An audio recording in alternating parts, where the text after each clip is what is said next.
Quorum being present, the meeting will now come to order. Pursuant to the applicable law and my determination that the attendance by remote means is necessary because an in-person meeting is not practical nor prudent due to the declared public health disaster caused by COVID-19, the meeting will be conducted via video conference. The meeting is being recorded and it will be posted to the SSA website shortly after our meeting. Minutes. We should have received the minutes from Diane in an email. It's the December 21st meeting minutes. Are there any corrections to the minutes? They were very detailed, Ramon. Thank you. All right, Nova. You're welcome, Greg. Do we need a motion or a second, George, or we can just move right in? All right, excellent. Well, the minutes are accepted as corrected and circulated. Thanks, Ramon. Just if I can add, just for the record, as part of the education process, you cannot reject the minutes. They're a result of the body, and as such, there's no motion needed to accept them. There may be a motion needed to amend or correct them if there's disagreement about it, but never to accept. That's a good pro tip. Thank you. Let's see if there are comments from the floor. There's a 3-minute limit. And if you're a guest, please remember you're not allowed to speak during the rest of the meeting. So this is your opportunity. All right. Okay. Well, first of all, welcome to 2022. I think I'd like to start off by thanking George for the last 4 years. It's been excellent leadership and steward of our public funds through a pandemic, and we've got murals and sidewalks and embark landscaping and other beautification. But I was sort of thinking about your legacy and what was important to me moving forward, and I think you've done an excellent job of making sure that everyone felt that their opinions mattered. And it was, well, I'm eager to follow in those footsteps. So thank you, George. So since I'm new to the role, I read through all the bylaws and even the meeting notes leading up to the formation of the SSA. And I think generally that, we're 8 years into it. We're doing exactly what we had told the community we were going to do. I thought it was interesting. In the contract with the city, it specifically states what the role of this body, our commissioners are. So I'm just going to read to you what we've stated our role is, just so you guys know. So we're supposed to recommend the rate of amount of services. We are supposed to recommend the service provider agency. We approve and assess the quality of work plans and budgets. We oversee the SSA operations, including the SSA disbursements. And we're responsible for compliance, including the annual report and the audit. So speaking of annual report, I looked through all of our expenses last year, and I just want to pull up a chart that I just want you guys to be familiar with where our money is going. Let's see if I can. Here we go. I can't be running to the door. Do I have permission to share here? Your screen. There we go.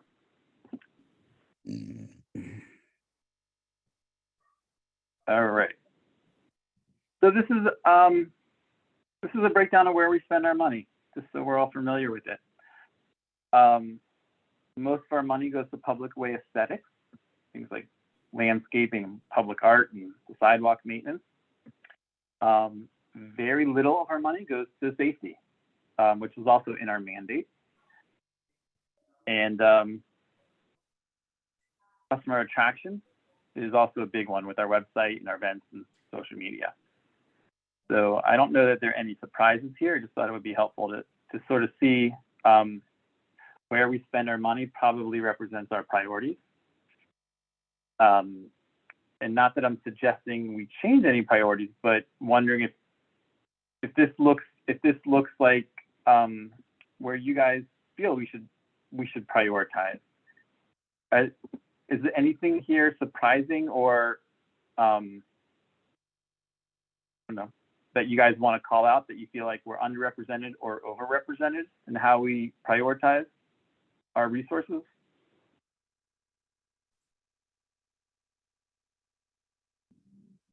Okay. Well, I have one comment around economic business development. We do business services. We may not spend money on it, but that's a lot of times personnel. So I'm not sure how we, I know this is just expenses, but I don't know how we chart things that we spend like personnel time on. We do business coaching and consults. So I don't know, just for the Yeah. conversation. Well, I guess we didn't code it. I hear your point. We didn't code it that way in our financials, but certainly, I guess the categories aren't always so clean. There's definitely overlap. Are you suggesting we spend more on business development? I feel like we could talk about what that looks like and what that means. But I think a lot of times our personnel does that through the coaching and consultation and outreach. But we don't, I think the money that we put on it is personnel, is the like services. But I don't know how we would do that. I'm just.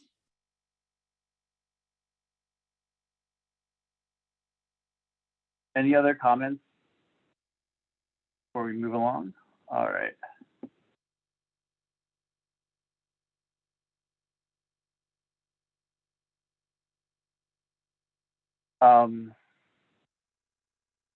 Why don't we go to the financials? Do we have Isaac on the line to walk us through the monthly financial report? Thanks, Isaac. Isaac, I think you're muted. All right. Well, Happy New Year to everyone, and hope everybody is warm and safe. So I'm gonna bring the financials up and enlarge them a little bit so everybody can view them as of December the 31st. So we have here as of December 31st, 2021 versus 2020. Total cash in bank is at $64,958 compared to $67,000 this time in 2020. Accounts receivable, and so total assets at $346,374 compared to $348,515. Liabilities, $13,040 compared to $4,660. We have a due to SECC, that was for the month of December, of $4,341. So total liabilities at $397,450 compared to $384,729. So that's just to bills that came in at the end of the month of December. The staff were out the last 2 weeks that didn't get paid. So coming down below, a temporary restricted, $63,687 compared to a negative $32,000 last year. Surplus revenues less expenses are negative $14,000 compared to a surplus of $95,000. So our total net assets at $48,000 compared to $63,687 last year. And so total liabilities and net assets at $346,734 compared to $348,415. So basically, the management has a forecasted plan and operated according to budget. Because this shortfall right here, it was anticipated because we had a carryover. So that means we spent more than what we actually collected this year. So we'll see that when we get into the budget versus actual. But are there any questions before I go to the budget versus actual from the statement of financial positions? Okay. All right. If not, so budget versus actual, let me just enlarge this a little bit here.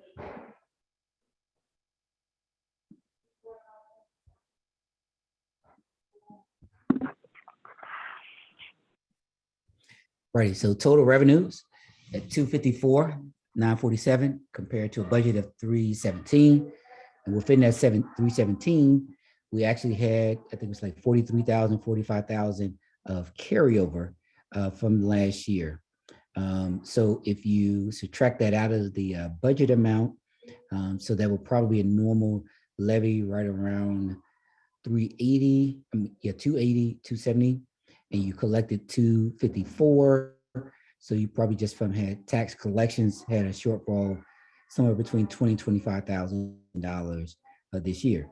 But the agency actually had planned and budgeted for a larger shortfall. So collections were actually favorable considering the COVID times that we find ourselves in. So expenses, 1.0, total expenses of 79,808 compared to a budget of 88,445. Public way aesthetics, 100,938 compared to a budget of 115. Public transit, sustainability in public places of 19,000, basically 20,000 compared to a budget of 30,591. We did not spend anything in economic business development, and Greg's pie chart basically broke down each of these categories, showing you where we have spent these dollars. And like he said, this area right here, we have not had a chance. So Diane, there's really no way to, I know you may have some intangible time behind the scenes, but unless we have some dollars to attach to it, you really, from a financial standpoint, you can't show it. Safety, 4,000 compared to a budget of 10. Management had a total of 17,873 compared to a budget of 22,451. And then personnel, you had a total of 47,000 compared to a budget of 45. So total expenditures at 269 compared to 317. And that your revenues, collections actually came in less your expenses. So you had more expenses over your revenues by 14,000. So that was actually less because we anticipated with the carryover of having more expenses during the year. So from a budgetary planning, anticipating, and forecasting perspective, the agency performed very well. And you ended the year with your cash flow, right? It was at 64,000 compared to 67. So that's even better because usually in the past, we would have spent down all your cash and you have to wait until your first disbursements come in before you can have any activity. So you're going into the next year with $64,000 in cash. So if you have anything on your planning calendar for activities, you're not in a crunch waiting on that first disbursement. You're actually in a cash flow position. So business will continue in January and February. And then when your surplus comes in where your tax collections start coming in February, March, that's just going to put you in a more favorable position. So I think the agency is positioned very well from a liquidity standpoint, to really clear out the business of the commission. A great planning. I think everybody should give themselves a pat on the back for a great year from a budgetary, collections, implementation. So I think it's just been great teamwork all the way around. Thanks, Isaac. So if you want to give yourself a pat on the back, I'll give you. All right, I'm going to remember the number 269,710 for total expenditures. George, would you mind sharing your worksheet on the budget tracker? Here we go. So this just really reinforces what Isaac was just explaining, that we had a budget of 317. We actually took in 297. That 297 included 43,000 in carryover from the prior year. And in terms of our estimated levy, we were guesstimated to receive 273. The reality was what we received over here in the little green bar, 254. So percent-wise, we received 93% of what we were estimated to receive, which was a bit of a surprise. The city had warned us to be prepared for up to a 20% shortfall. Instead, we got a 7% shortfall. So between what we did receive and our $43,000 carryover, we actually came out with a hefty amount of money to spend. If I scroll down to the bottom, if you all have copies of this, if you look down at the bottom, you'll see there's some extra numbers that I've added. There's the budgeted amount, which was $317, but then there was the actual amount that we received, which was $297,433. Towards the end of the year, we of course always panic because we want to spend down as much of this as we can. So this year we put together a really concerted effort with Diane leading the way on how we can expend some of these funds. We are limited as to how much we can carry over. There's a 25% limit, and we already have a carryover for next year from last year before last, now 2 years ago. The budget tracker is intended in part to help us keep track of this. So for 2022, we have a carryover from 2020 in the amount of $36,000 as we start the year. That's where part of that cash flow in the bank is coming from. When you looked at what we actually spent out of the $297 we received, we spent almost $270. So in reality, we spent 91% of what we took in. I think that's just incredible and really good planning on Diane and the finance committee and Isaac and everyone's behalf. That leaves us with $27,724 not spent in the course of this past year, which we can carry over. At some point, we will have to submit a budget modification, and at which time we do, we will have to state how we intend to use, or maybe not the budget modification, maybe the new budget, how we intend to use that $27,724. We can allocate it all for 2022, or we can split it between 2022 and 2023. That's a discussion that we will need to have at some point, maybe not today, but at some point, when we decide how much of it we want to just do we want to go ahead and spend it all immediately and add it to our 2022 budget, or do we want to carry portions of it over to 2023? Our decision to make. So I think this shows that we're in really good shape. I compared my numbers to Isaac numbers. They're within $1 of one another, and the dollar is because of rounding. I don't do cents on the budget tracker because it gets too complicated. So everything rounds up or rounds down, and it comes out pretty accurate, I think, when you compare it against the financials. So your total of, was it 269,709? Believe. So that matches our number. So that's beautiful. They both match. Yeah. That's the goal. Well, these numbers come from Isaac's detailed budget. Each month I pull in his detailed expenditures, drop them into the sheet, get the amounts, and then, look at the percentages, and it should pretty much match within $1 or $2 every month with what Isaac is reporting. I mean, that's the goal of this. It's just hopefully making it more visible and on a month-to-month basis rather than looking at those huge cumulative amounts that his spreadsheets show. I have a question. Please, Mary. How many years can we carry things over? Because it sounds like you're two. Okay. So then we have to spend that stuff that was carried over from 2020. Correct. That has to be spent this year. The carryover from 2021, we could carry it all over to next year and still be fine with it. That's up to us. But two years is the limit, and a total of 25% of our total budget.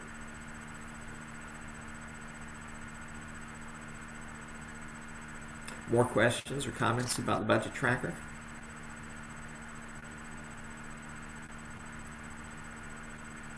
All right. Thanks, George. Thanks, Isaac. Last week, Wallace Good from the Chamber of Commerce came to this body, and essentially, they asked for SSA support for the Chamber of Commerce. And I just wanted to fill you in on the conversation I had with Wallace after that meeting, letting him know that the SSA we want to get we want to get the taxpayer dollars spent on services and programs as efficiently as possible. And we've got overhead, which we need to have in order for this organization to run. And so that's okay. But what I thought we were hesitant to do was to pay SSA overhead, and then in addition, Chamber of Commerce overhead. So I told Wallace that I think we'd be very interested in supporting initiatives and programs and services that, specific services that the Chamber came to us and wanted us to help with, but we weren't really here to support their overhead for them then to run a program. And Wallace seemed okay with that and thought he would like to come back to us sometime in the future with some specific ideas on money that they need for specific programs. Did anyone else have a different reaction? Am I in the right ballpark here? Does anyone feel differently? No, I think you did a good job with that, Greg.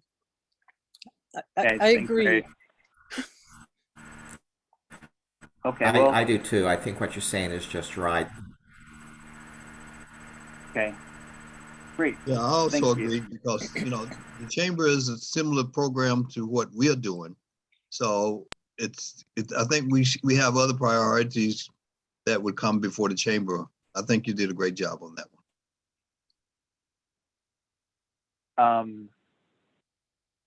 Speaking of programs, I guess let's Diane, are you ready to update us on our programs?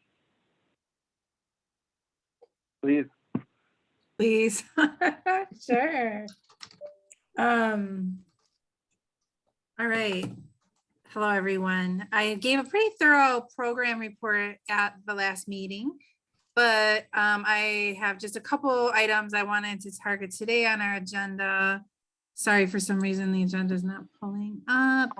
One thing I do want to remind everyone, and Raymond will be sending out an email, but the 2022 City Ethics Statement form needs to be completed and by commissioners, and Raymond will reach out and email you all with exactly what is needed. I am not sure if that, in the past, I feel like we may have had everyone do it. I don't know what the strategy is this year, but we did get the new form and Raymond will be emailing everyone if Yes. you're needing that. Right. I think they have to do it yearly now. It's an annual thing now, Diane. The city is requiring. Yes. So if all commissioners could complete one of those forms and you can send it back to us and we'll go ahead and send them all together to the city. So Raymond will be sending that out. I was trying to pull up the agenda so I could see what I actually put on it because I'm thinking all about budget and modifications. So I did want to share the 2021 annual report. We are so excited. It looks really great and we will be printing out a handful of copies. So sorry, I just had to pull up, I have all these documents. But it looks really cool and I'm really proud of the work that we have all done and continue. So this might be too big, maybe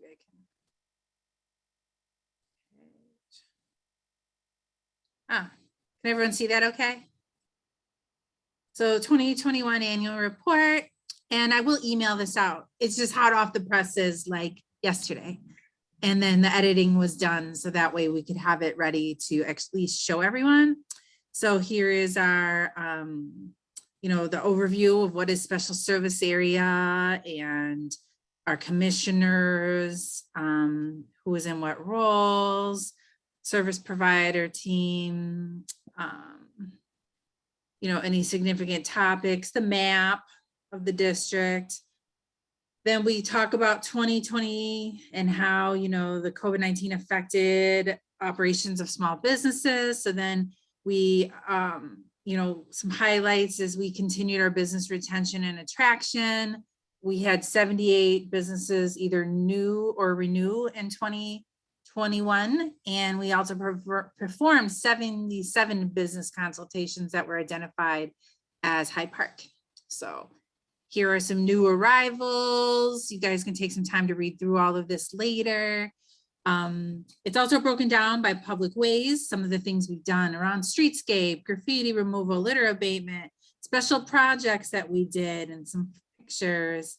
We talk about our district marketing and our social media marketing, number of followers, and our percent increases. Our largest increases here was Instagram at 25%. And I think that's kind of a trend in the social media world right now, is a lot of people in the last year, I think, have migrated more to Instagram. So that's just kind of like a tell of the times. But I also know that we put some work into curating content that made sense, and did a lot more business engagement with the curation by going into businesses and taking photos and things like that. So I think that that might also contribute, since Instagram, if you're not familiar, it's a very photo-based social media platform where you're mostly sharing photos. We started our branding campaign, which is really going to be important for this coming year and next year because of reconstitution. So we did some simple awareness strategies and campaigns, trying to differentiate between what is SSA, what is Downtown Hyde Park, and also making sure that our logo specifically has special service area on it, as well as some mailer and some social media campaigns around that. Yeah, the farmers market we talk about, and other customer attraction events. We know that we were almost one of the only events that came back last year, was the market. And so I'm kind of excited to do it again this year, because I know a lot of things are still going to be virtual this year. And so this is our opportunity to continue to create that little community. So here's some overall numbers. We had 17 vendors, 13 pop-up vendors, community partners. We offered 15 weeks, and we did make some revenues off vendor fees and pop-ups. Our Facebook page increased, and we estimate around $60,000 economic impact for the 15 weeks to the surrounding neighborhood. And that's just like for some of you who have not been attached to SSA pre-pandemic, a lot of our work was showing how do we show economic data, because it's very different than number of people served. It's actually how many businesses are served. What's the economic impact? What was the duration? How many hours? Like there's ways that we can break data down. And so as we go back to, it's so funny because people were saying new normal last year.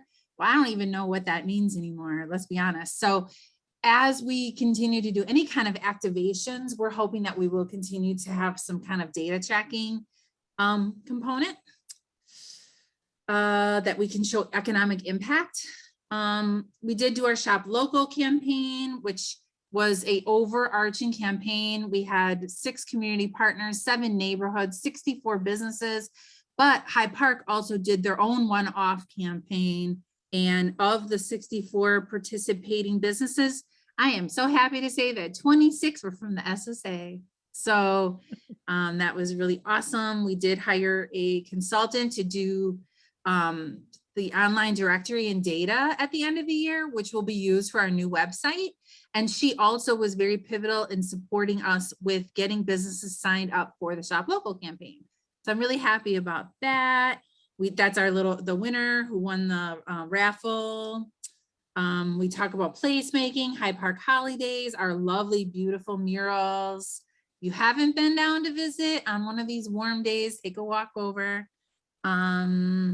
Safety, we talk a little bit about Hyde Park Cares, the rebate program that sort of wrapped up with our former program manager's tenure. And we continue to promote the safety graphics, the social distancing graphics, probably do a little more outreach around that this quarter and seeing if anyone needs some updated posters or social distancing markers. Community safety, we've participated in a retailers forum. I've partnered with other entities for the region to represent some of the crime concerns. So we are keeping ourselves relevant as to what's happening on the ground and we are being present when it's important. Other notable news, we highlight some of our new commissioners and our chair. Congratulations again to George for his work, and grateful for Greg for his service and becoming our new chair. We also welcome Shaka and James this year. And we said au revoir to Brandon, and I have resumed the role of the SSA as we continue to try to fill that open position. So that's just a snapshot of that. Hope that everyone likes it. You'll be getting a copy in your inbox soon. And other program, was there any questions about the annual report? Probably not. It's pretty Very awesome. nice. Thank you. Thank you. So just to wrap up my section, like a couple more things was just mentions. The 2022 farmers market will be happening again this year. It'll our opening day will be Sunday, June 5th. We will offer the market this year from June 5th through September 25th, which is 17 weeks. We are expanding 2 more weeks, and we'll be offering it from 9 a.m. to 2 p.m. Last year we did 9 to 1, and we were told Hyde Park is a sleepy community and people like to get up a little bit later on Sundays. So we're going to try to see what we can do to get some of you out of the bed and over to the Hyde Park Bank parking lot. I want to shout out Eric Thompson and his team for working with us, approving us to use the lot once again, and we are already starting our planning. So we are ahead of the game this year, and I'll keep everyone posted on how that goes. What else? Oh, the new website is in progress. We are in the you may notice if downtown hydeparkchicago.com is if it's like on hold because we're transferring some things or some technical domain things that I really can't explain at this juncture, but it will happen. Program manager status, we have completed a second round of interviews. We interviewed 4 people over the holidays, since the holidays, and we will be having a debrief meeting on Wednesday with the SECC ad hoc committee that is doing the hiring, as well as Greg and George. At this juncture, we have not found any candidates that meet the expectations and qualifications for the position. So we're going to have a conversation about what that's going to look like moving forward. What else? Program committee. Oh, we are still doing a program committee. So our first one of the year will be Tuesday, February 1st at 10 a.m. Everyone has been invited to that meeting and Zoom links, and doesn't mean you have to come, but we would really like some participation because sometimes it's just Mary and me, and we would love some of you to join us. Help think about our new banner designs this year, and do we want to do anything different? Any activations, things like that. So, and I think that's all I have. So I'm going to turn it back over to Greg. Thanks, Diane. That was great. I really enjoy looking through that annual report. Shows you all the meaningful work that we've been doing. I really enjoy seeing the murals too, because that's got residual value. We're going to see these things for years, and it just shows like a really positive impact that we're making. All right, it's time to open up the floor to the commissioners for general questions or announcements.